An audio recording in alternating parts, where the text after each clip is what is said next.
Alors bonjour à tous, merci d'être venus si nombreux. Et si vous voulez vous rapprocher, il n'y a pas de problème, hein, soyez à l'aise. Donc l'idée c'est effectivement de faire un atelier interactif, donc surtout n'hésitez pas à poser vos questions, à nous interrompre, on est là pour ça.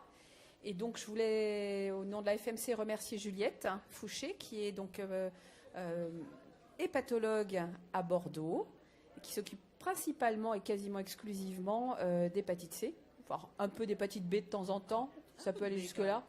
Ça va quand même jusqu'au B. Voilà. Et donc on va essayer de vous parler donc, des actualités de l'hépatite C en 2018 et notamment ce qu'il reste à faire pour nos patients. Merci beaucoup Juliette. Et donc surtout, vous intervenez, vous posez vos questions, allez-y. Merci beaucoup, bonjour. Donc merci beaucoup à la FMC HGE de m'avoir invité pour parler de ce sujet qui me tient à cœur, mon quotidien. Donc le but, donc vous avez vu sur les objectifs, c'est de connaître les différents traitements, de connaître la prise en charge, les dossiers, les modalités de suivi, parce qu'il ne vous a pas échappé quand même qu'il y a eu des grands changements dans la prise en charge de l'hépatite C. Voilà mes conflits d'intérêts. Donc en effet, sous forme de cas clinique, pour que ça soit le plus interactif possible, on a pris un cas clinique de la vraie vie, ce qui fait notre consultation au quotidien. N'hésitez pas à nous interrompre pendant le cas clinique, il faut que ça soit le plus interactif possible, on est là pour ça. Donc je vais vous parler de Monsieur H, qui a 45 ans, qui est marié, qui a 2 enfants et qui vient vous voir, vous gastro-entérologue, parce que pour une hépatite C, donc il est ingénieur automobile, il n'a pas vraiment beaucoup d'antécédents, si ce n'est une petite hypertension. Il est en très bon état général, un petit peu floride, 91 kg pour 1m78, une tension artérielle 14,9, il ne fume plus. Quant à sa consommation d'alcool, elle est tout à fait... pour lui, il ne consomme pas d'alcool puisqu'il boit simplement 8 verres le week-end. Bon, il a beaucoup ralenti parce que vous comprenez, avec les contrôles routiers, maintenant on ne peut plus faire ce qu'on veut. Sa consommation avant était beaucoup plus importante. C'est pas parce que tu viens de Bordeaux Non, d'accord. C'est pareil partout, pas toi? Ils ne boivent pas chez moi. C'est nous, c'est trop cher pour boire du Bordeaux comme ça en quantité. C'est pas faux. Alors, il a une hépatite C qui a été diagnostiquée il y a 10 ans sur une perturbation du bilan hépatique. Et quant à la contamination, probablement que c'était par injection. Il a injecté qu'une seule fois, donc ce n'est pas du tout un patient qui se considère comme toxicomane. Il a injecté une fois et il a réussi à attraper une hépatite C, ce qui est un grand classique. Il a déjà consulté un gastro-entérologue il y a 10 ans, il avait fait un bilan, et ce que lui a retenu, c'est que son foie n'était pas du tout malade et qu'il n'y avait rien à faire. Moyennant quoi, pendant 10 ans, il a totalement laissé courir, puisqu'il n'y avait rien à faire. Et récemment, il vient, pourquoi? Parce qu'il a changé de médecin traitant, et son nouveau médecin traitant lui a dit qu'il fallait quand même peut-être un petit peu s'occuper de son hépatite C, que les choses avaient évolué. Donc ça, c'est un petit peu notre pratique quotidienne, des gens qui sortent du bois, qui se savent porteurs d'une hépatite C, mais qui reviennent vous voir parce qu'ils ont entendu qu'il y avait des nouveaux traitements, ils ont changé de médecin traitant et c'est le moment de se reposer des questions. Et donc à ce moment-là, il y a beaucoup de gens qui viennent pour une nouvelle consultation alors qu'ils pensaient qu'il n'y avait rien à faire et qu'ils avaient totalement oublié qu'ils avaient une hépatite C. Alors, on peut déjà demander une première question. Parmi vos patients qui reviennent ou que vous voyez pour la première fois pour une hépatite C, est-ce que ce genre de patient, ça représente votre patientèle ou est-ce que c'est des gens, c'est des profils complètement différents? C'est exactement ça, hein? Tout à fait. Hein. Parce que c'est ce qu'on se disait beaucoup, notamment on en discutait avec Juliette. On nous dit beaucoup de chercher dans l'Exapa, les toxicomanes, prisonniers, etc., migrants. Mais nous, on a l'impression quand même que les patients, ils sont adressés soit par le médecin généraliste, soit ils viennent d'eux-mêmes parce qu'ils savaient porteurs et qu'ils reviennent parce qu'ils ont entendu parler que... Et on a quand même l'impression, je ne sais pas, Juliette, ce que tu en penses, mais c'est quand même une grande majorité des patients maintenant. Avez-vous beaucoup de patients nouvellement diagnostiqués pour une hépatite C? Non, nous non plus. Voilà. C'est des gens qui se savent porteurs et qui reviennent. Et pourtant, le problème, c'est qu'on ne les a pas tous dépistés. Quand on regarde un petit peu la prévalence de l'hépatite C dans notre population, on estime qu'il reste encore 70 000 patients qui n'ont pas encore été dépistés. Et ça, c'est un vrai souci. Alors évidemment, on pense tous aux usagers de drogue, on pense tous aux personnes qui ont été transfusées. Là, on a dans notre interrogatoire la possibilité de se dire « Ah oui, il faut que je pense à l'hépatite C parce qu'il y a un facteur de risque ». Mais en définitive, on voit que dans toutes ces personnes à diagnostiquer, on voit qu'il y en a à peu près encore 30 000 qui ne sont pas avec un facteur de risque connu d'eux-mêmes par rapport à l'hépatite C. Et c'est là que va être le souci, parce que ces gens-là, pour aller les chercher, c'est pas facile. Et à part faire un dépistage systématique au moins une fois dans leur vie, comme c'est recommandé dans le rapport du MO, dans la dernière recommandation de la FEF, mais ces gens-là, on ne va pas les trouver. Donc c'est pour ça qu'il va être nécessaire de faire des grandes campagnes de dépistage pour que tout le monde, une fois dans sa vie, fasse une sérologie des hépatites B, C et du VIH. Et comme ça, on va pouvoir trouver tous ces patients qui s'ignorent. Alors, Monsieur H, il arrive avec un bilan qui a été fait par son médecin traitant. Il a des ALAT à 93, des AZAT à 70, des gamma-GT à 110. Sa NUM est totalement normale et il a eu un ARN VHC quantitatif à 675 008. Il a eu aussi une échographie hépatique, il n'y a pas de dysmorphie et une discrète stéatose. Bon, c'est souvent comme ça que les patients arrivent avec un ARN positif. La charge virale, je vous rappelle, il n'y a pas de rapport entre la quantité de virus et la gravité de la maladie. Donc certes, on fait une charge virale quantitative parce que c'est celle qui est le plus sensible, mais la quantité en elle-même n'a pas de valeur. Alors, que faites-vous? Vous prescrivez directement un traitement. Vous présentez le dossier à votre RCP pour valider le traitement. Vous évaluez la fibrose hépatique par fibroscan et après on en rediscute. Et ou bien vous lui proposez de revenir dans un an quand tous les médicaments seront disponibles et qu'on aura un petit peu de recul. Alors, qui vote pour la une? Soyez honnête, votez. On ne prendra pas les noms, je vous rassure. La 2. La 3. Oh là là. C'est dingue. Et la 4. Bon, c'est plus drôle si vous savez tout. Donc, en effet, on évalue la fibrose. Il ne faut pas oublier que l'hépatite C est une maladie du foie. Certes, c'est une maladie virale qu'on va pouvoir éradiquer. On a un traitement facile, simple, un peu coûteux, certes, mais le problème n'est pas que dans le virus de l'hépatite C. Le problème est dans la maladie du foie sous-jacente. On sait tous qu'il y a des facteurs qui sont associés à la progression de la fibrose. Bon, il y a des facteurs qui sont liés à l'autre, comme le sexe masculin, l'âge élevé au moment de la contamination. Je vous rappelle que plus on est contaminé jeune, moins c'est grave. Ça, c'est un peu difficile à comprendre pour les patients. L'inflammation intrahépatique, le stade de fibrose, bien sûr, la transplantation d'organes, la consommation d'alcool et le syndrome métabolique, le fameux syndrome métabolique. D'un point de vue virus, on a aussi des facteurs de progression de la fibrose. Le génotype 3, il y a une progression un peu plus importante. Et bien sûr, la co-infection avec d'autres virus comme le VHB ou le VIH. Revenons un petit peu au syndrome métabolique. Il faut s'en occuper particulièrement. Pourquoi? Parce qu'il est maintenant bien démontré que la stéatose augmente la progression de la fibrose hépatique. On a tous l'habitude de chercher la consommation d'alcool comme facteur aggravant d'une hépatopathie. Eh bien, il faut aussi traquer la stéatose hépatique qui va être un facteur de progression de la fibrose. Alors, l'histoire naturelle de l'hépatite C, ça, je ne vous rappelle pas, les différents stades de métavir quand on faisait des biopsies, avec de F0 à F4, avec derrière des cirrhoses, Child-Pugh, B, C, et le risque de carcinome hépatocellulaire. Alors, quel va être le but, nous, en tant qu'hépatologues, par rapport à la fibrose et par rapport à l'hépatite C? Le but va être de distinguer les patients qui sont porteurs d'une fibrose F0, F1, F2, c'est-à-dire pas de fibrose, fibrose minime ou fibrose modérée, et pour bien les différencier des patients qui, eux, ont une fibrose sévère ou une cirrhose ou plus, parce que ces patients avec une fibrose sévère ou plus, ce sont ceux-là qui vont faire les complications, et c'est ceux-là qu'il ne va pas falloir lâcher derrière. Donc il est particulièrement important de faire des marqueurs de fibrose pour pouvoir différencier ces patients.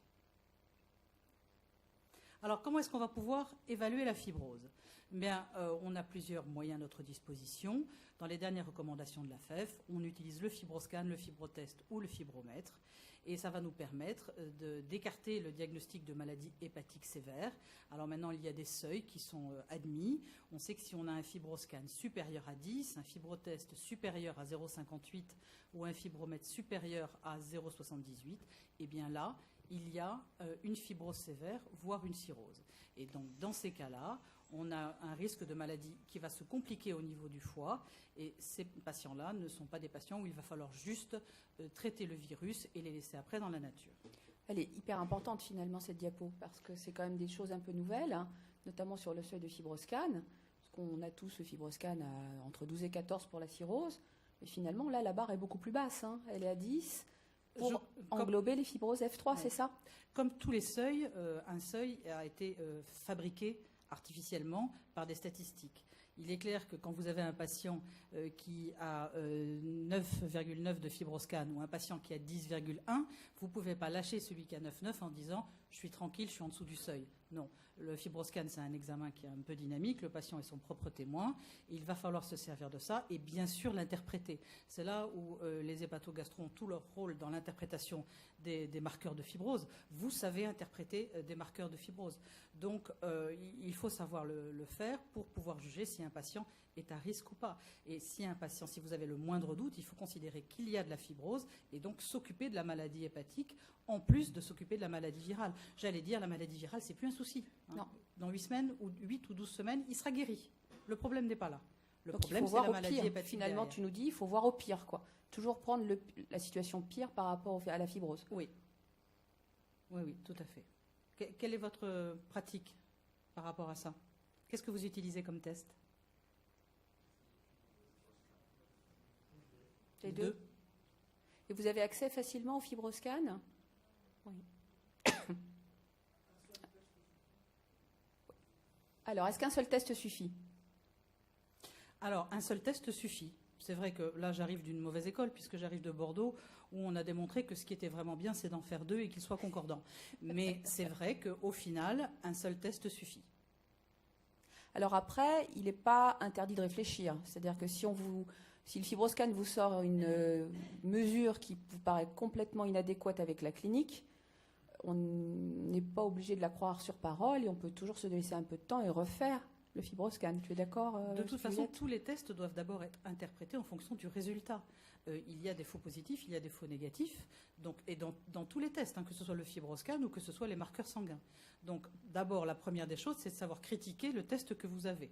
Savoir est-ce qu'il est interprétable. Si vous faites un fibrotest à quelqu'un qui a une maladie de Gilbert, c'est poubelle. Ça ne sert à rien, puisque de toute façon, votre test va être faussé. Donc il faut absolument regarder tous les paramètres. Pour le fibroscan, ça va être regarder l'IQR, ça va être aussi regarder un petit peu la façon le taux de réussite du test. Quand vous faites un fibroscan à quelqu'un qui fait 110 kg et que vous allez jusqu'à 30 mesures pour avoir quelque chose de fiable, alerte. Voilà. Donc là, c'est là où l'interprétation de l'hépatogastro a quand même vraiment son intérêt. Tu es d'accord, par exemple, que quelqu'un qui a des plaquettes basses, à qui tu suspectes déjà une maladie du foie sévère et avec un fibroscan qui te répond plutôt une mesure modérée. Eh bien, même à Bordeaux, on ne croira pas le fibroscan. Ah, tu es d'accord? Oui. Bon, très bien. Le chauvinisme ne va pas jusque-là, quand même. C'est limite, mais on est d'accord. Alors, Monsieur H, il a eu un fibroscan qui est à 10,1 kPa avec une mesure du CAP qui reflète la stéatose, un coefficient d'atténuation à 310. Qu'est-ce que vous pouvez faire? Est-ce que vous pouvez prescrire un traitement de l'hépatite C? Alors oui, parce que le traitement est disponible pour tous. Non, parce que vous avez besoin de l'avis d'une RCP. Non, parce que ça serait bien qu'il maigrisse d'abord et qu'il arrête l'alcool. Oui, parce que le traitement va le faire maigrir. Alors, qu'est-ce que vous feriez? Qui fait la une? Qui traite le patient?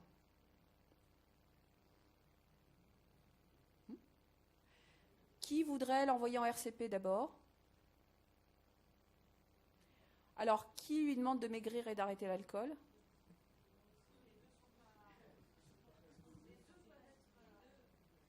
Oui. Alors, on peut tout à fait faire les deux. Oui, je suis tout à fait d'accord. Oui, oui. Et le traitement va le faire maigrir? Non. Dommage. Alors, Juliette, qu'est-ce qu'il fallait faire? Alors, oui, parce que le traitement est disponible pour toutes. Alors, je suis ravie que vous ne l'envoyiez pas en RCP, parce que je suis responsable locale de la RCP sur le centre expert Aquitaine, et je suis très contente de voir que vous n'avez plus besoin d'envoyer les fiches de RCP, vous n'avez plus besoin de nous, et c'est tant mieux. Alors, est-ce que vous pouvez tout de même l'envoyer à la RCP? Oui, tout à fait. Est-ce que c'est obligatoire? Non. Il n'y a aucun problème. Alors, par rapport à l'amaigrissement et l'arrêt de l'alcool, bien sûr qu'il faut tout faire à la fois. En revanche, le dogme que nous avions, nous, en tant qu'hépatologues, d'abord on arrête de boire, il faut qu'on soit à une abstinence totale et après on verra, ça c'est terminé. On sait qu'on peut avoir une consommation raisonnable, notamment chez quelqu'un qui ne pose pas de problème d'addiction. Le problème de l'addiction est un peu à part. Mais il peut y avoir une consommation raisonnable de 1 à 2 verres par semaine. Parce que quand on a une hépatite, ça me paraît très très raisonnable. Et ce n'est plus un dogme avant le traitement. C'est clair qu'on peut même se servir du traitement en disant, bon voilà, souvent les patients, je suppose que c'est votre pratique aussi, les patients vous disent de toute façon, depuis que j'ai commencé le traitement, je n'ai pas touché une goutte d'alcool. C'est la phrase qui va avec. Alors que vous ne leur avez même pas forcément demandé. Souvent, il y a un corollaire par rapport à ça. Alors, est-ce qu'il faut maigrir? Oui, ça serait bien. Par contre, on sait aussi la difficulté qu'il y a à perdre quelques kilos. Et attendre qu'il ait un BMI nickel pour commencer un traitement, c'est pas raisonnable. Parce que c'est pas si facile que ça. Et donc, il faut donner des bonnes règles hygiéno-diététiques. Il faut limiter la consommation d'alcool. Mais ça ne vous empêche en rien de commencer un traitement de l'hépatite C. Alors, est-ce que le traitement va le faire maigrir? Non. Le traitement, on en parlera un peu, n'a pas vraiment d'effet secondaire. On n'est plus du tout dans l'ère de l'interféron et de la ribavirine. Donc, n'attendez pas que le traitement puisse lui faire un peu de perte de poids. On verra après que c'est souvent l'inverse. Petite question subsidiaire. Parmi vos correspondants médecins généralistes, est-ce que vous avez l'impression que l'histoire des effets secondaires des traitements d'hépatite C s'est bien passée ou pas? Parce qu'on a l'impression quand même souvent que même nos collègues médecins généralistes, ils pensent qu'il y a encore beaucoup d'effets indésirables des traitements. Quel est votre ressenti là-dessus? Vous avez eu des expériences comme ça? Non? Et toi, Juliette? Alors moi, j'ai eu des patients. J'ai des patients qui arrivent terrorisés encore. Qu'à la limite, qui sont suivis dans notre file active, qui viennent très régulièrement avec un fibroscan annuel, comme on le fait quand il n'y a pas de traitement. Et je leur propose un traitement parce que c'est disponible. Et les patients sont des fois hésitants, donc je leur dis, discutez-en avec votre médecin. Et quand le patient revient, et je lui dis, alors on y va pour le traitement? Eh bien nous, on n'y va pas parce que mon médecin m'a déconseillé en disant que, oulala, vaut mieux attendre. D'abord, c'est des médicaments nouveaux, puis avec tous les effets secondaires, on ne sait jamais. Donc ça, moi, c'est moi aussi, j'ai ça. Tu as eu ça aussi? Ouais. Voilà. Alors, est-ce que c'est parce que le message n'est pas encore passé? C'est des gens qui ont été traumatisés par les effets secondaires de l'interféron et de la riba. Je veux bien les comprendre. Mais c'est vrai que ça peut avoir une influence sur le traitement. Alors, à nous d'expliquer qu'il n'y a pas beaucoup d'effets secondaires. Enfin, pas. Ah, question.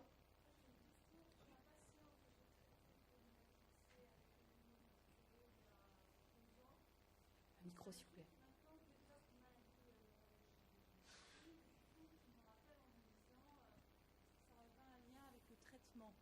Voilà, donc je pense que non, mais est-ce qu'on a des retours par rapport à ça? A priori, il n'y a pas eu d'alerte par rapport à ça. Après, voilà, c'est toujours pareil. Vous avez 2 faits, et est-ce que les 2 faits sont corrélés? Jusqu'à preuve du contraire, non. Voilà. Alors moi, ce que je vous engage, c'est de le déclarer. Voilà, parce que, en fait, c'est toujours extrêmement important de déclarer les événements indésirables, qu'ils soient liés ou pas. Qui souvent après. Ça n'implique pas forcément une corrélation. Absolument. Le fait de le déclarer. Mais voilà, parce que les alertes, en fait, elles sont faites comme ça. C'est-à-dire que si personne ne déclare, on n'avance pas.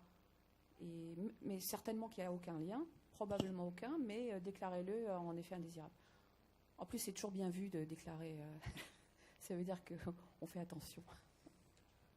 Moi, j'ai une dame qui était traitée, guérie. 2 mois après, elle a développé de syndrome néphrotique. Ah oui. Néphrotique. Et on est sûr qu'il n'y avait pas de cryoglobuline avant Le biopsie de rein a confirmé la cryoglobuline.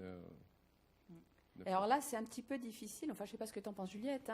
Entre l'œuf et la poule, savoir si c'est le virus, la cryo, c'est vraiment pas de chance. On avait l'habitude de dire que tout ce qui était dû au virus disparaissait avec la disparition du virus. Et en fait, non. Pas pour en fait, on a l'impression qu'il y a eu des choses qui étaient là avant et qui ont continué à évoluer pour leur propre compte.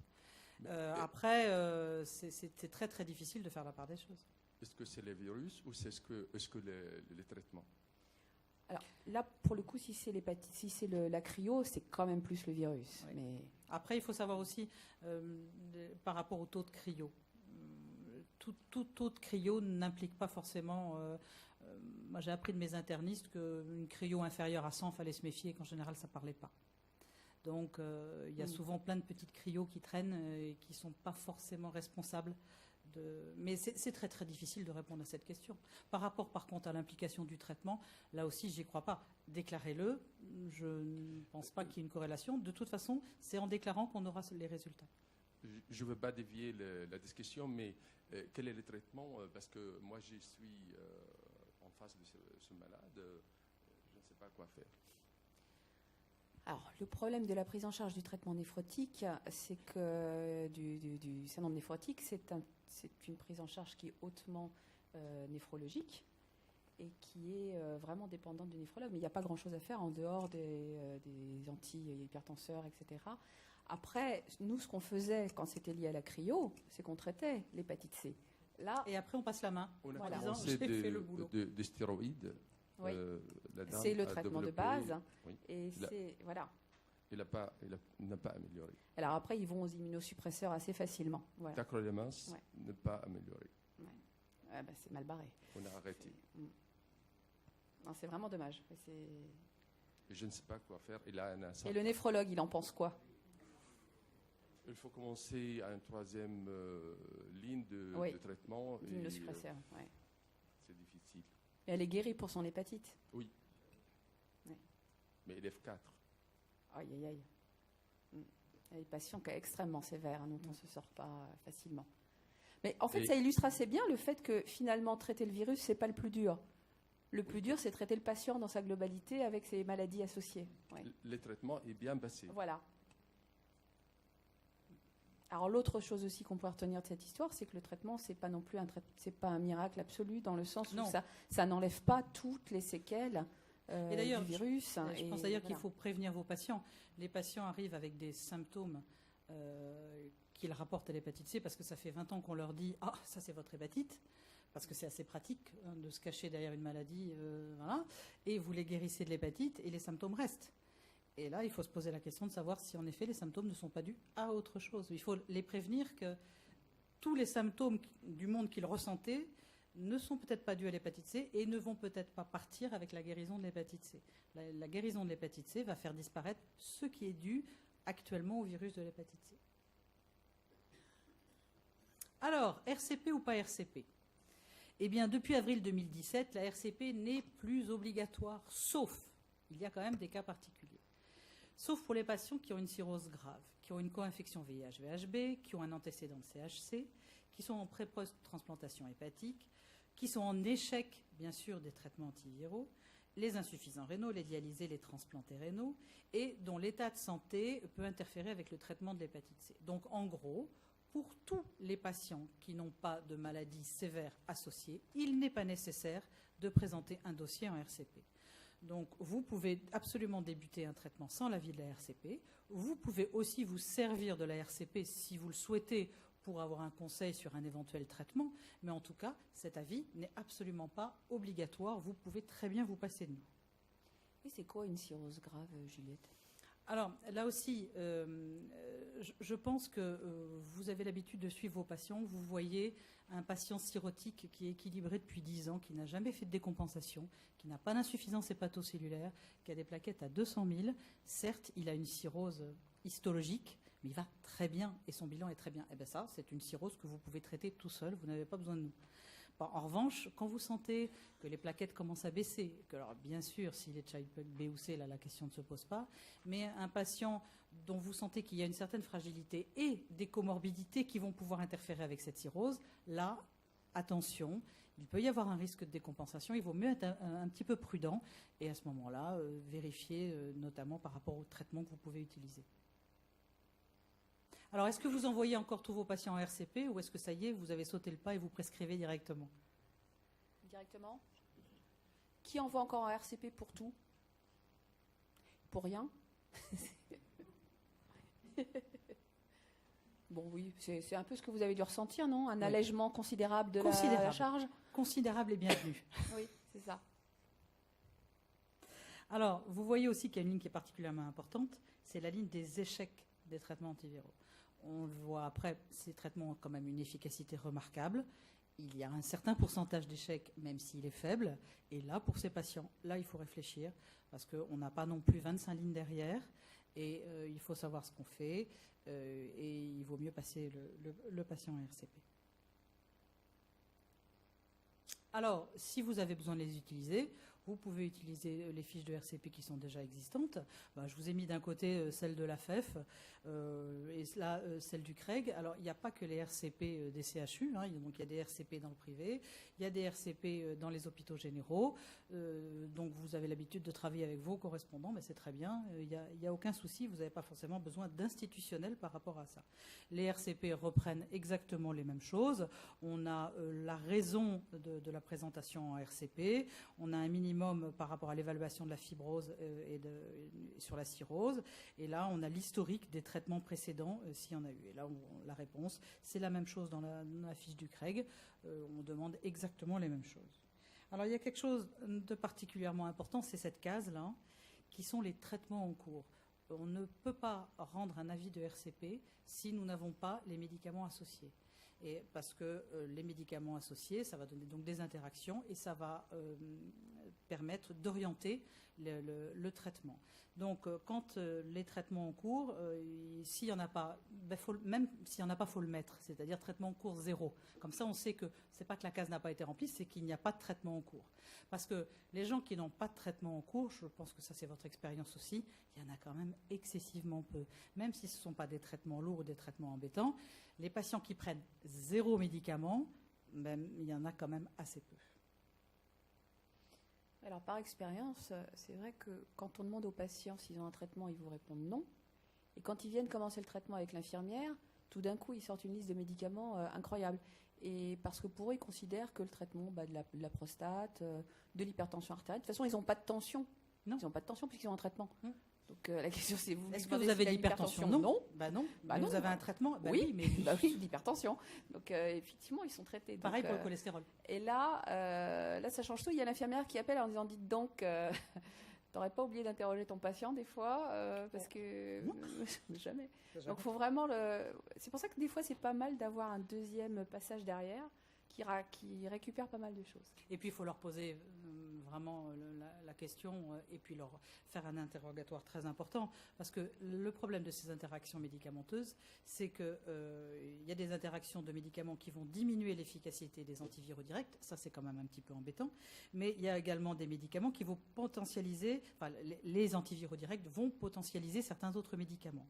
Donc il faut faire un interrogatoire véritablement policier en disant qu'est-ce que vous prenez, qu'est-ce que vous achetez à votre pharmacie, qu'est-ce que vous avez l'habitude de prendre même de temps en temps, qu'est-ce que vous avez pris dans les derniers mois, et voilà. Et c'est vraiment un interrogatoire policier pour avoir, parce que vous connaissez beaucoup de patients qui ne prennent pas d'IPP.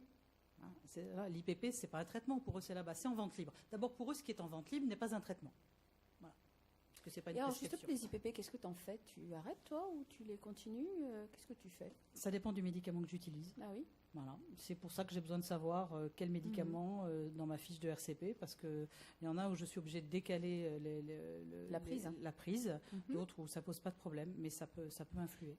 D'accord. Tu peux dire Alors, avec tout à l'heure, si tu veux. avec l'Epclusa, donc si je me souviens bien, je n'ai pas droit à l'ésoméprazole, j'ai droit à l'oméprazole 20 mg à prendre 4 heures après. Ouais, voilà. Alors qu'avec le Maviret, je n'ai pas d'interaction avec les IPP. Voilà. Mais bon, après, c'est une gymnastique. C'est pas... Et puis, ça aussi, je trouve, la très bonne occasion de dire, vos IPP, là, vous les prenez depuis combien de temps ? Depuis 7 ans. Vous avez essayé de les arrêter ? Non. Et si on essayait ? Voilà, je pense que ça vaut le coup. Et il y a plein de gens qui peuvent les arrêter parce qu'ils ne se sont jamais posé la question. Alors certains ont des reflux vraiment importants où là, on les laisse. Mais il y a aussi plein de gens qui ont ça par habitude sur la prescription. Et on sait maintenant, il y a des études, notamment chez les patients cirrhotiques, où on sait que les IPP chez des cirrhotiques sévères, c'est pas bon. Donc maintenant, à chaque fois que je vois un IPP, je ne me suis pas fait des copains chez mes gastro-collègues, mais je me pose la question de les arrêter. Et le pamplemousse, il faut baigner dedans, non ? Il faut prendre un bain de pamplemousse pour Alors, ça. on est devenus des grands spécialistes des agrumes. Nous connaissons donc le jus de pamplemousse, mais ça c'est vrai pour les médicaments. Nous avons découvert l'orange sanguine de Séville. C'est ça. Voilà, donc l'orange sanguine de Séville, si vous prenez votre médicament avec, eh bien vous allez avoir une interaction médicamenteuse. Alors vous allez me dire, il n'y a pas beaucoup de gens qui prennent au petit déjeuner des oranges sanguines de Séville. Eh bien détrompez-vous, parce qu'ils prennent des multifruits. Et dans les multifruits, vous avez des fois de l'orange sanguine. Donc le diable se cache dans les détails. Il va falloir leur apprendre à aller traquer ce genre de choses. Après, on est sur un médicament à prendre pendant 8 ou 12 semaines. Eh bien, on peut se passer d'orange sanguine au petit déjeuner pendant 8 ou 12 semaines. Il faut juste leur apprendre. Pardon ? Ça fait comme le pamplemousse. Ça fait comme le jus de pamplemousse. Ça agit sur je ne sais pas lequel des cytochromes. P450. Voilà, le P450, notre copain, qui fait que ça diminue l'efficacité des antiviraux directs. Hein. Donc c'est quand même embêtant. Alors après, si vraiment c'est des fans de pamplemousse, il ne faut pas prendre le médicament avec du jus de pamplemousse. S'il mange un pamplemousse le soir, ce n'est pas un problème. Voilà. C'est juste au moment où vous prenez le médicament. Alors, après, on apprend maintenant avec les antiviraux directs, on a appris beaucoup de choses, notamment chez des gens qui étaient en échec, parce qu'on reste quand même intimement persuadé que la première cause d'échec est un problème soit d'inobservance, de mauvaise observance, ou éventuellement d'interaction médicamenteuse. Donc, chez tous nos patients qui ont été en échec, on a refait un interrogatoire policier, à la fois sur tous les traitements, mais sur leur mode de vie.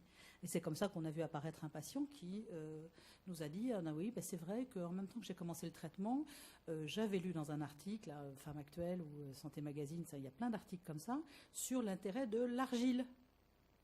Et donc, il prenait de l'argile tous les matins en même temps que son comprimé. Et l'argile, ça fait quoi ? Ça tapisse l'estomac et ça empêche quoi ? L'absorption du médicament. Voilà. Alors, c'est terrible, hein, vous apprenez plein de trucs comme ça. Donc, il faut absolument les avertir.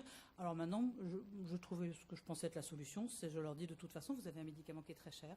Donc, pendant 8 semaines ou 12 semaines, vous ne prenez rien. Voilà. Alors, dans la série des anecdotes, moi j'ai une patiente qui était en échec à 8 semaines de traitement. C'était de l'Harvonie pour pas le citer, parce qu'elle a une sleeve. Enfin, elle avait un bypass. Et le bypass, finalement, mauvaise absorption du médicament et échec parce que, alors sans aucune résistance, hein, donc clairement, on l'a sous-dosé et c'est des patients auxquels il faut faire gaffe, notamment pour les traitements courts, parce qu'avec les bypass, on ne sait pas exactement quelle est la dose absorbée du médicament. Donc tout ça, c'est des choses qu'on apprend au fur et à mesure. Mais comme il y a de plus en plus de bypass et de chirurgie bariatrique, surtout qu'on leur a dit qu'il ne fallait pas qu'ils soient gros pour l'hépatite C, donc évidemment. Voilà, non, c'est un vrai piège. Hein.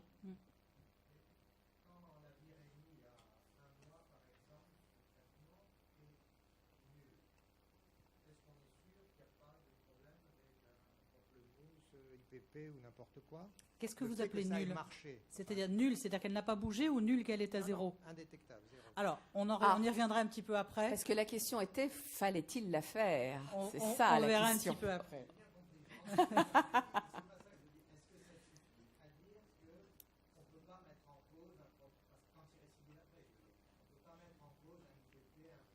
En gros, quand le traitement marche, est-ce que c'est sûr qu'ils ont bien tout fait ? Oui. C'est ça ? Quand le...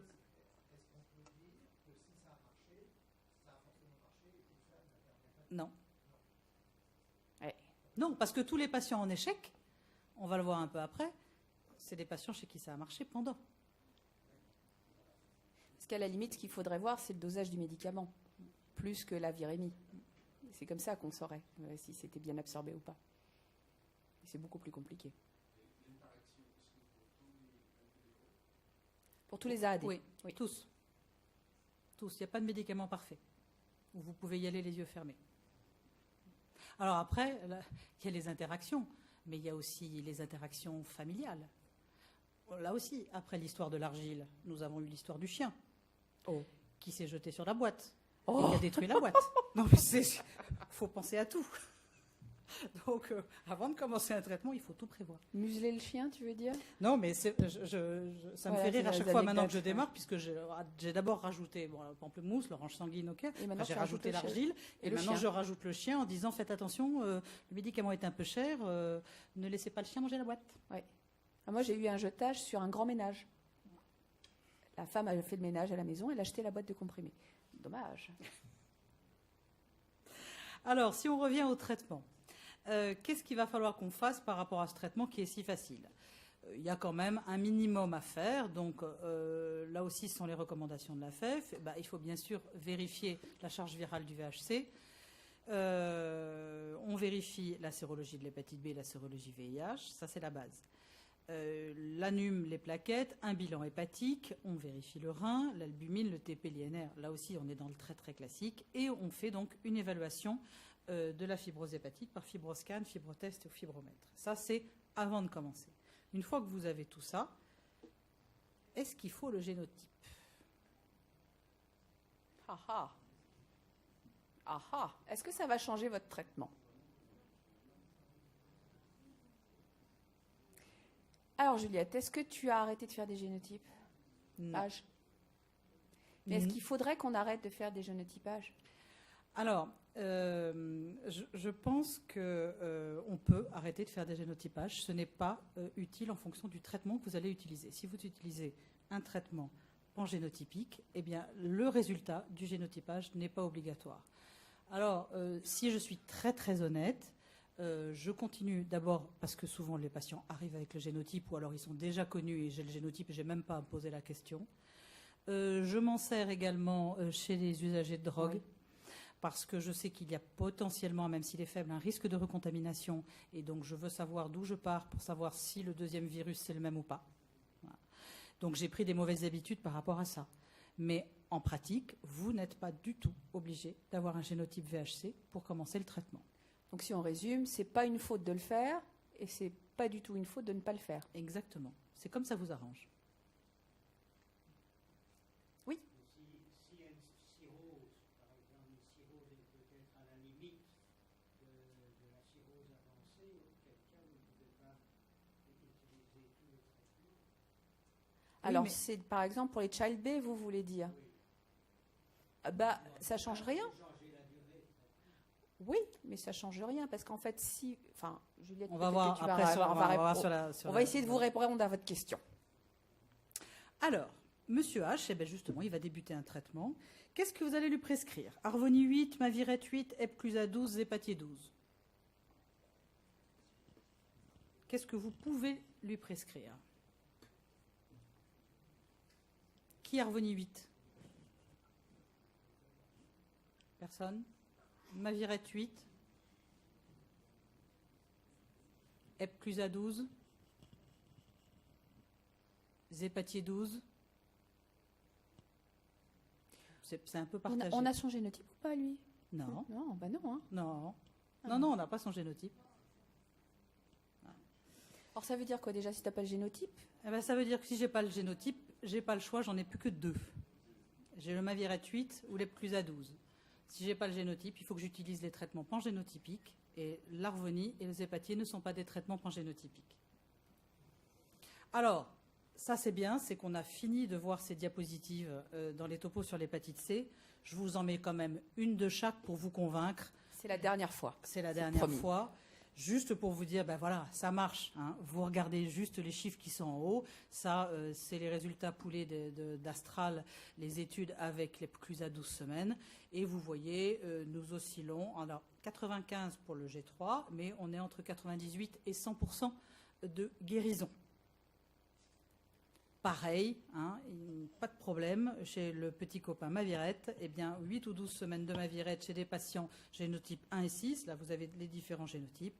Et bien voilà, vous avez des résultats qui sont somme toute assez satisfaisants. Alors, le 8 semaines, tu le mets aux patients qui sont comment? Le 8 semaines de Mavirette. J'utilise les dernières recos de la FEF. Et donc, dans les dernières recommandations de la FEF, alors très récentes, hein, elles ont 10 jours, donc là, on est up-to-date. On avait même un petit peu peur avec Isabelle qu'elle sorte après notre topo, auquel cas, on aurait été un peu obsolète. On aurait posé un copyright, ils n'auraient pas pu nous pomper. On aurait cherché à la source.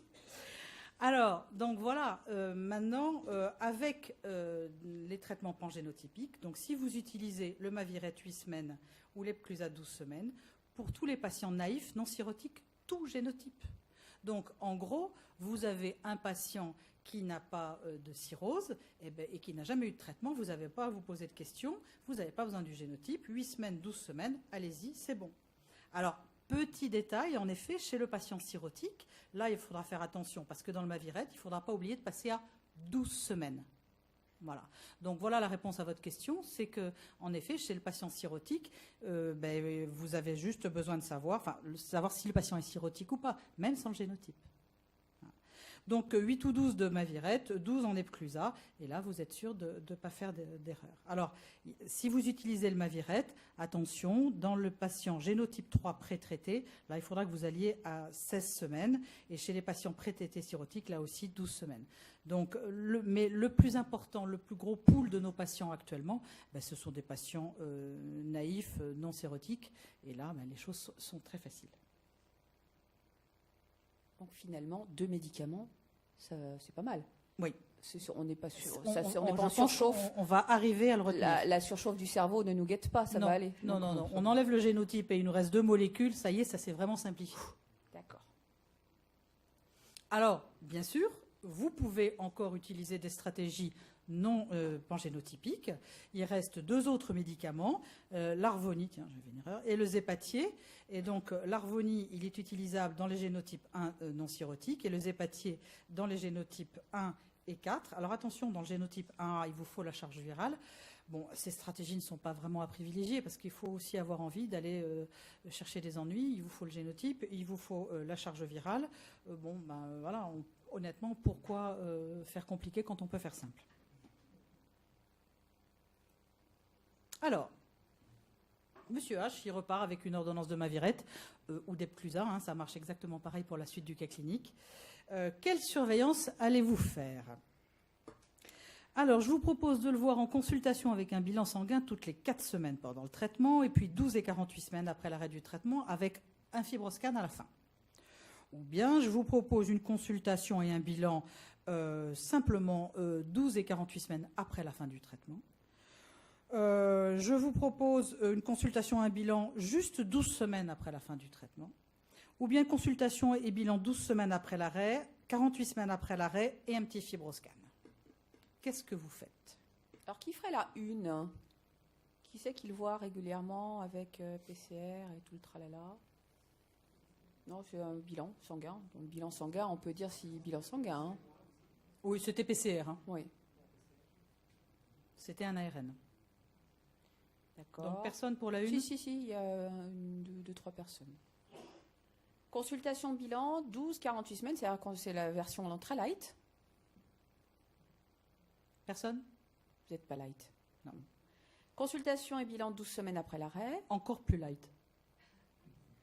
Et semi-light, consultation, bilan, 12 semaines arrêt, 48 semaines, bilan et fibroscan. Alors les autres, ils font quoi? Les autres, ils se mouillent pas et c'est pas très juste. Ah non.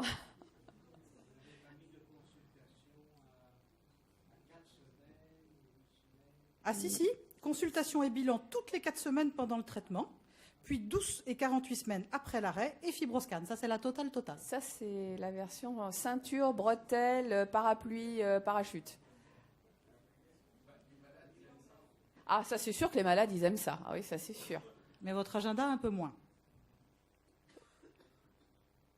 Alors, Juliette, Non. tu fais quoi? Eh bien, on va faire ultra light. On va faire ultra light parce que de quoi avez-vous réellement besoin?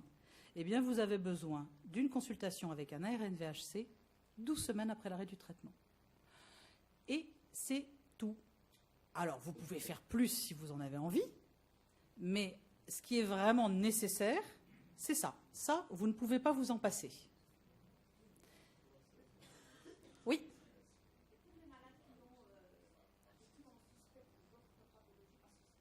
C'est-à-dire?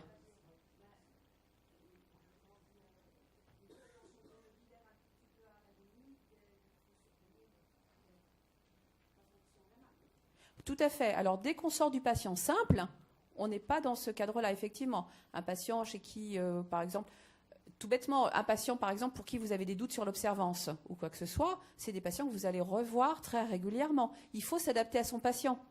Clairement, si vous avez peur de sa fonction rénale ou quoi que ce soit, évidemment, vous pouvez le revoir de façon beaucoup plus rapprochée. Hein.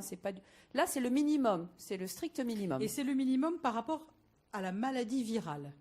Et pas par Par rapport, rapport au à patient. l'hépatite C, voilà, je ne parle pas du patient Voilà, en comme vous général, disiez, les que vous patients, ils surveillez aiment bien. pour autre chose. Là, je vous parle par rapport à l'efficacité de votre traitement. De quoi avez-vous besoin?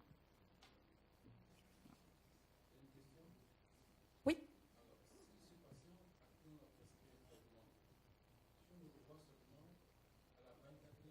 C'est ça.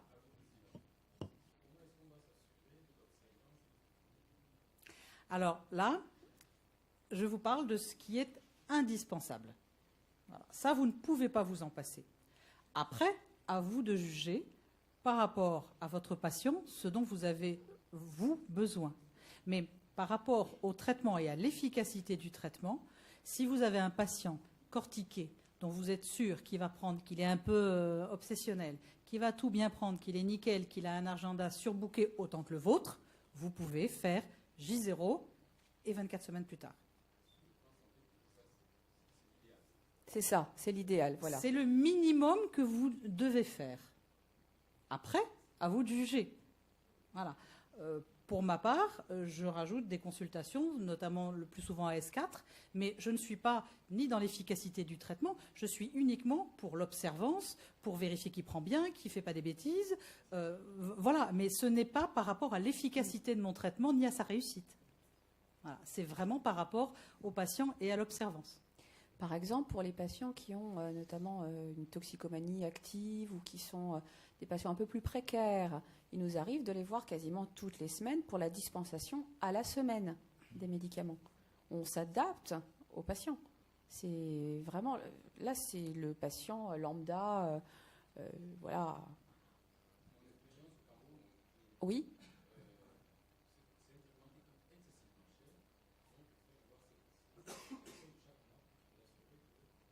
Mais c'est tout à fait C'est raisonnable. tout à fait logique, mais on est d'accord que c'est par rapport à l'observance du patient. C'est pas par rapport.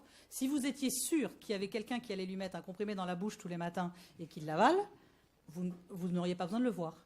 Donc on n'est pas dans l'efficacité du traitement. On n'est pas dans la, voilà. Là, c'est pour l'observance. C'est Oui. Alors.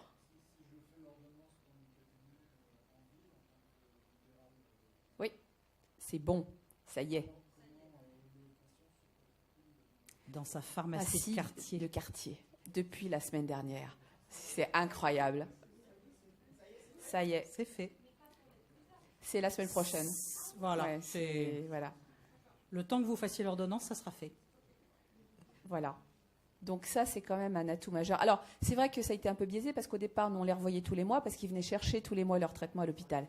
Donc, clairement, il y a eu un biais. Mais maintenant, ça y est, on est passé en ville. Alors, question.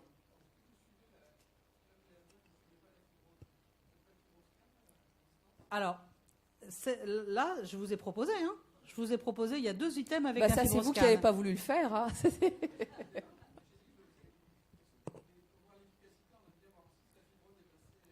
Alors, on va en reparler un petit peu après du fibroscan après traitement. Oui. Normal. C'est Stylo pas une normal. exception. C'est une normale. Vous n'avez pas besoin d'un stylo doré, non effaçable, rien du tout. C'est comme les oméprazoles. Pareil. Avec un bic, vous pouvez sans problème. C'est mensuel. Enfin, vous pouvez mettre pour 3 mois. Mais vous pouvez faire à renouveler. À renouveler 3 mois ou 2 mois. Vous pouvez faire une ordonnance pour QSP 1 mois à renouveler 2 fois. On ne va pas lui donner les 3 boîtes d'un coup. Il ira 3 fois Il à la ira pharmacie 3 fois ou 2 fois à la pharmacie. Mais votre ordonnance sera valable pour 12 semaines si vous le souhaitez. S'il vous plaît. Si maintenant, à la fin de 12 semaines de traitement, parce qu'ici, dans l'option qui a été validée, c'est 12 semaines après l'arrêt du traitement. Oui, tout à fait. Mais il y a d'abord un premier test directement Non. quand... Non. Excellent. Pas nécessaire. Vous On verra un vous- tout petit eh peu après Ah, on ne pourquoi. fait plus. Non. D'accord. C'est votre laboratoire qui ne va pas être content. Oui, une question. Oui, alors, quel que soit donc le profil évolutif de la PCR, on continue 3 mois. C'est ça. Alors, on va Il n'y a voir pas ça. d'évolutif du tout puisqu'on ne la regarde pas. Oui. Non. Non.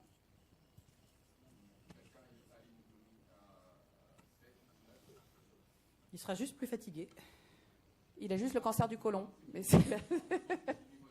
non. Bon, on continue. Alors, votre question, est-ce qu'il faut faire un bilan 4 semaines après, 4 semaines après le début du traitement ou bien en fin de traitement? Eh bien, ce bilan 4 semaines après l'arrêt du traitement, il n'a aucune utilité. Il n'a aucune utilité. Pourquoi? Parce qu'il y a maintenant des travaux par des gens très bien qui ont montré que, quelle que soit la réponse au traitement, eh bien, le traitement marche. Vous ne pouvez absolument pas vous baser sur un ARN AS4 comme on le faisait pour l'interféron, puisque ça, on a fait ça pendant des années quand même, pour prédire la guérison ou pas. Que ça soit un répondeur très rapide, c'est-à-dire une charge qui se négative à S4, ce qui est le plus fréquent. Un répondeur un peu plus lent où ça se négative à S8, ou bien un répondeur encore plus lent qui se négative en fin de traitement, eh bien, ça marchera exactement pareil. Il n'y a aucune corrélation entre la vitesse de diminution de l'ARN et la réponse au traitement. Donc, puisqu'on ne peut rien en dire, ce n'est pas la peine de le faire. Donc, ça veut dire qu'il y a des patients diesel qui mettent du temps à répondre et qui, finalement, vous avez déjà arrêté le traitement, qui sont encore en train de répondre. Donc, finalement, ça va marcher quand même. Ce n'est pas la peine de se faire peur. On ne regarde pas. Alors, on s'est même fait quand même assez peur au début. Moi, ça m'est arrivé pour 2 patients. Où, dans cette étude, vous voyez, ce sont des patients qui ont été traités pendant 12 semaines. Et donc, pendant 12 semaines, à la fin du traitement, ils étaient toujours détectables. Donc, moi, j'ai eu 2 patients comme ça. La première que j'ai eue, je lui ai dit, écoutez, voilà, c'était encore à un moment où on faisait toutes les semaines. Je dis, ben voilà, votre charge virale, elle est encore positive à la fin du traitement. Pour moi, ça me paraissait une évidence qu'à partir du moment où le virus était toujours là dans le sang à la fin du traitement et que j'arrêtais mon traitement, je ne voyais pas bien comment elle pouvait être guérie. Eh bien, surprise. Je l'ai revue avec un bilan 4 semaines après. Eh bien, 4 semaines après, elle était négative. J'ai appelé ma virologue en disant que ces tests déconnaient complètement. Et elle m'a dit, ben non, c'est publié, regarde, voilà. Donc, ces patients-là, ils avaient bien des charges qui étaient positives à la fin du traitement. Eh bien, quand on regarde 12 semaines après l'arrêt, eh bien, ils sont devenus négatifs. Ne me demandez pas pourquoi, nous n'avons pas encore la réponse. Alors, plusieurs pistes. La première piste, notamment au niveau des virologues qui disent peut-être qu'on ne mesure pas exactement un virus complet et qu'on détecte en PCR des espèces de brides de virus qui fait que c'est positif, comme un faux positif, entre guillemets, que ce n'est pas un virus complet infectant. C'est un virus mort, quoi. En fait, voilà, on est en un train petit bout de virus qui reste. Est-ce qu'il y a une espèce d'effet rémanent du traitement? Est-ce qu'il y a la possibilité d'avoir réactivé des facteurs immunologique, on n'a pas vraiment la réponse parce qu'en plus, de toute façon, il y a tellement peu de patients qu'avant d'avoir la réponse, ça va peut-être un petit peu compliqué statistiquement. Mais donc, la charge virale pendant le traitement ne sert à rien et la charge virale à la fin du traitement ne sert à rien.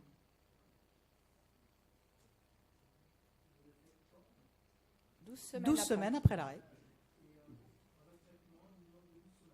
Pardon ? En retraitement ? Il n'y a pas d'urgence. Alors, d'abord, il n'y a pas d'urgence. Voilà, donc, de toute façon, là, pour le coup, il passe en RCP. On voit les molécules qui sont disponibles. Et là, je suis beaucoup plus prudent avec les patients en retraitement. Et là, je regarde un petit peu ce qui se passe. Mais là, il y a un biais. Je pense que pour ces patients en retraitement, on a encore besoin de données. Et donc, j'avoue que j'ai les résultats pour les patients, même si pour l'instant, je n'en fais rien pour le patient lui-même, mais j'ai besoin d'avoir des données qui pourront être assemblées pour pouvoir avoir des réponses à une échelle peut-être nationale ou quelque chose comme ça. Donc là, c'est un autre problème. À la limite, j'ai besoin d'avoir la donnée à S4 et en fin de traitement pour savoir ce qui se passe chez ce petit nombre de patients. Oui ? Par rapport à la guérison ? Parce que là, c'est démontré que la guérison, c'est 12 semaines après l'arrêt du traitement. En fait, le S4 a été pas mal utilisé au début et finalement, il y a une assez bonne corrélation entre le S4 et le S12, mais on gagne quand même à S12. C'est à S12 que là, on est sûr d'une guérison. Oui. Oui. Ah non, là, je vous parle de la maladie virale. On est bien d'accord que je ne vous parle pas de la maladie du foie. Alors justement, je vous parle du on a virus. hâte de savoir ce que tu vas faire après. Alors, on en revient un petit peu à vos questions sur l'observance. Est-ce qu'il reste une place pour l'éducation thérapeutique? L'éducation thérapeutique, on la faisait dans le traitement pour l'interféron et la retard et la ribavirine, surtout à cause des effets secondaires. On avait besoin de les accompagner, de les porter, de les soutenir à cause des effets secondaires du traitement. On s'est dit, quand les antiviraux directs sont arrivés, que l'éducation thérapeutique était morte, puisqu'on n'avait plus besoin de ça. Eh bien, pas du tout. Elle s'est juste déplacée. On en a besoin avant pour expliquer la maladie, pour expliquer les traitements, pour expliquer l'observance. Ça, c'est particulièrement important. On en a besoin pendant pour répondre aux questions, parce qu'on les bassine avec ce qu'il ne faut pas prendre, moyennant quoi ils vous appellent tous les 4 matins. Mon dentiste m'a donné des antibiotiques, est-ce que je peux le prendre? Eh bien oui, il faut pouvoir répondre à ces questions, parce que forcément on les enquiquine, donc eux ils deviennent aussi très, très précautionneux, et ils ont raison. Je préfère qu'ils m'appellent pour savoir s'ils prennent un antibiotique ou pas, plutôt que de prendre n'importe quoi. Et on a vu apparaître quelque chose d'assez étonnant auquel on n'était pas forcément préparé, c'est le deuil de la maladie. On a vu des patients arriver qui étaient guéris, ça faisait 20 ans qu'ils étaient porteurs d'une maladie chronique, avec tout le vécu de la maladie chronique et tout le vécu de je suis malade, j'ai une hépatite C, je ne vais pas bien mais c'est normal, j'ai une hépatite C, et pouf, 8 semaines après je suis guéri. Et là, il y a ce qu'on appelle le syndrome de Lazare, cette espèce de résurrection. Ils perdent leur statut de malade, ils perdent aussi des allocations adultes handicapés, et on leur dit, alors que ça fait 20 ans qu'ils n'ont pas travaillé, ah, eh bien, demain, vous allez pouvoir travailler. Ça, c'est des choses qui se préparent avant, parce que ça peut être très mal vécu. Moi, j'ai vu des patients qui n'étaient pas du tout avec des allocations ou quoi que ce soit, qui travaillaient, des chefs d'entreprise, et j'ai revu 6 mois après l'arrêt du traitement en leur disant, bon alors, c'est super, vous êtes guéris, est-ce que vous allez bien? Est-ce que vous vous sentez bien? Et là, j'ai vu cette espèce de grand gaillard fondre en larmes en disant, c'est bien que vous me posiez la question parce que ça ne va pas du tout. Je ne me sens pas bien, je ne comprends pas pourquoi. Et voilà, c'est ça. Il était en train de digérer cette guérison auquel il n'était pas préparé. C'est bête, mais ça existe réellement. Non, on ne peut pas réinjecter du virus, mais on peut les aider psychologiquement avant le traitement à les préparer à ça.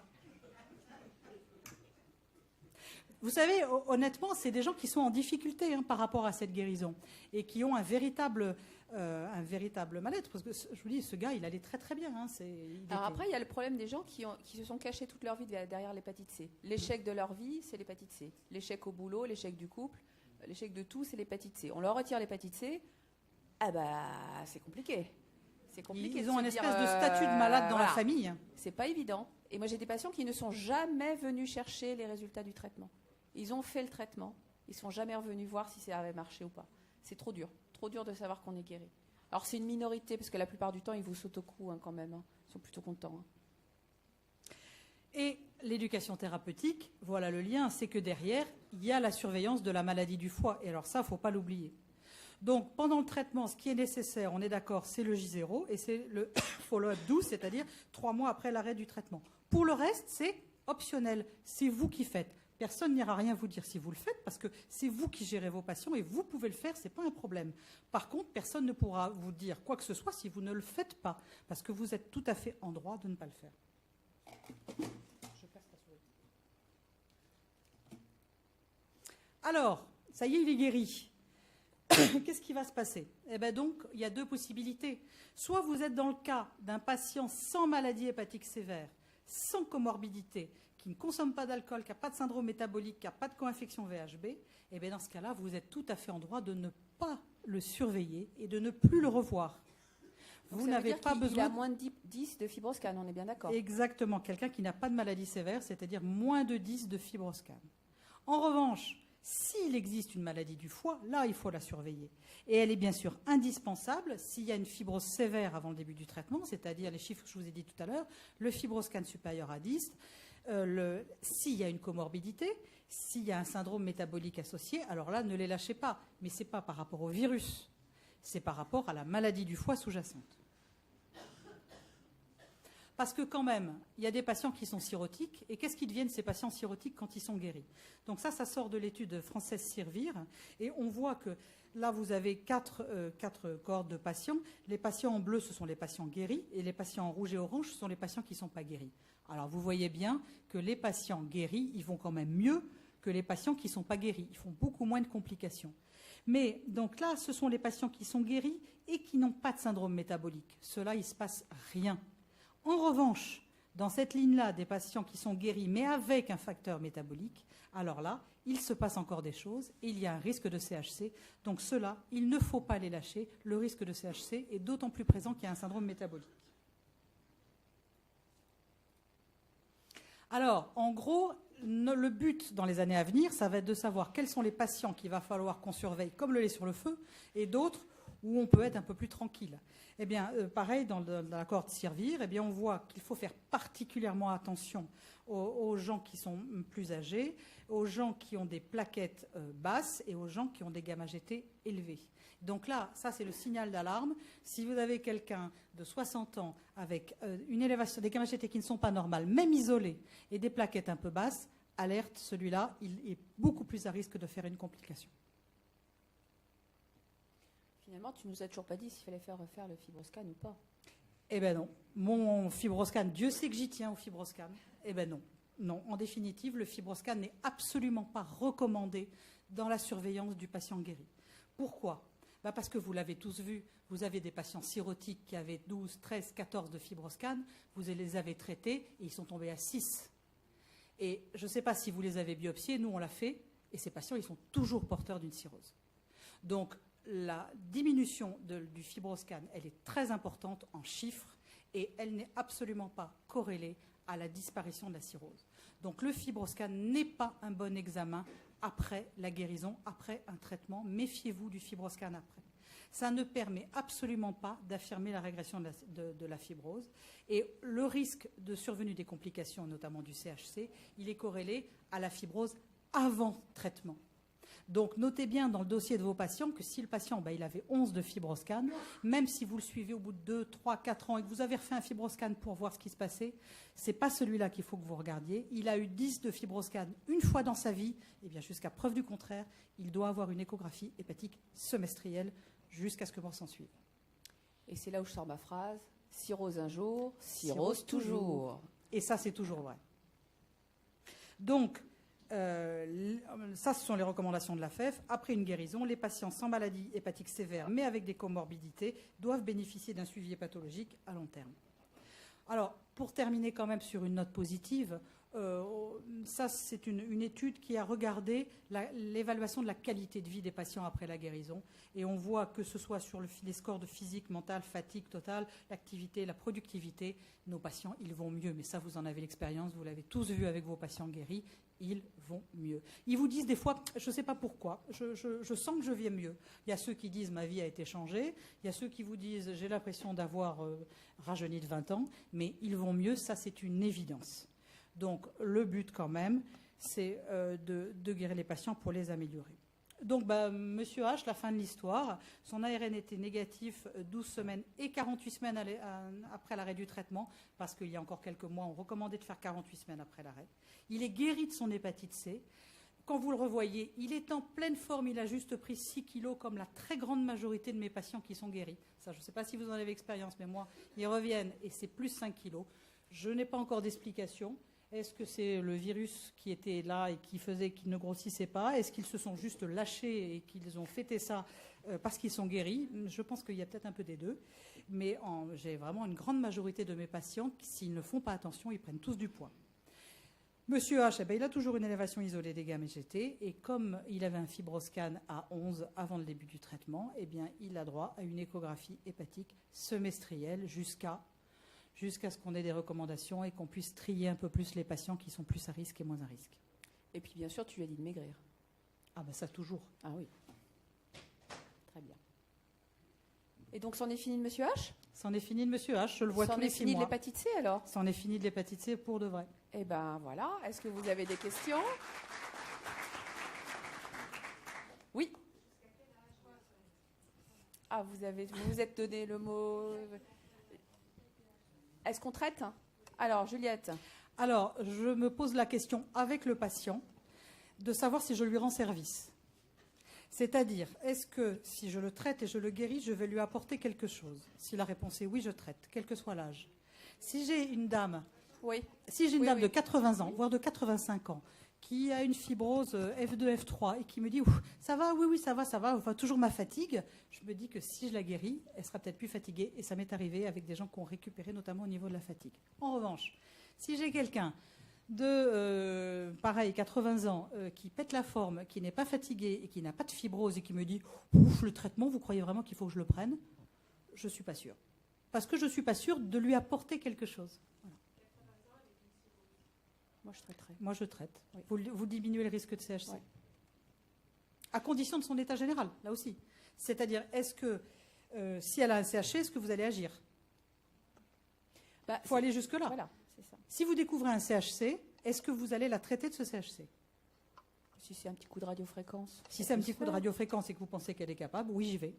Si vous pensez que, quel que soit, compte tenu de son état général et de ses pathologies cardiaques associées, même si vous découvrez un CHC, vous n'irez pas, je ne suis pas sûre que je traite. Bon, il ne s'agit pas d'aller traiter dans toutes les EHPAD. Hein. Même si les comprimés passent dans les sondes de gastrostomie, c'est peut-être pas le but non plus. Hein, on est bien d'accord. Hein. Ouf.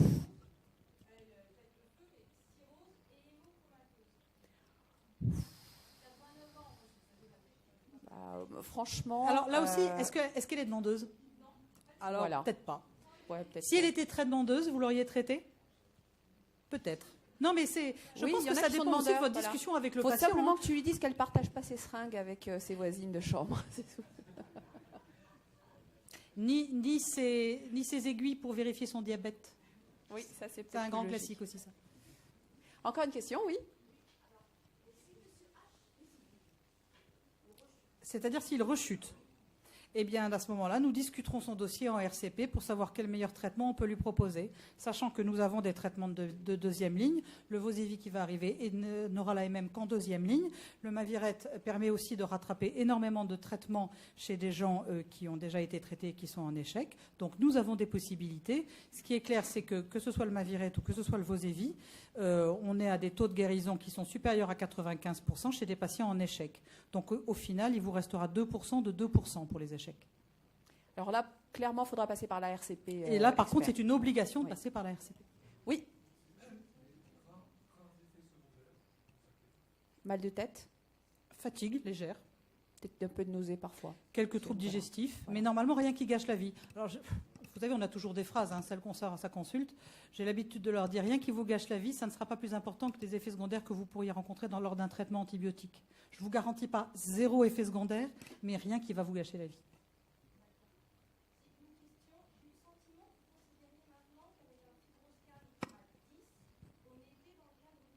Non, Non, je dis F3. qu'on est dans le cadre du dépistage du carcinome hépatocellulaire. Voilà. Ah non. Ah non. Non, non, non. Non, non. Oui, tout à fait. non, non. Voilà, non, c'est clairement. C'est uniquement des pour entrer diagnostics dans le de cadre du fibrose dépistage. sévère. Voilà. En fait, l'idée, c'est de commencer le dépistage du carcinome hépatocellulaire à partir du F3 et pas que du F4. Voilà. Eh bien, nous allons donc enterrer l'hépatite C avec la fin de cet atelier. Voilà. Merci beaucoup, Juliette.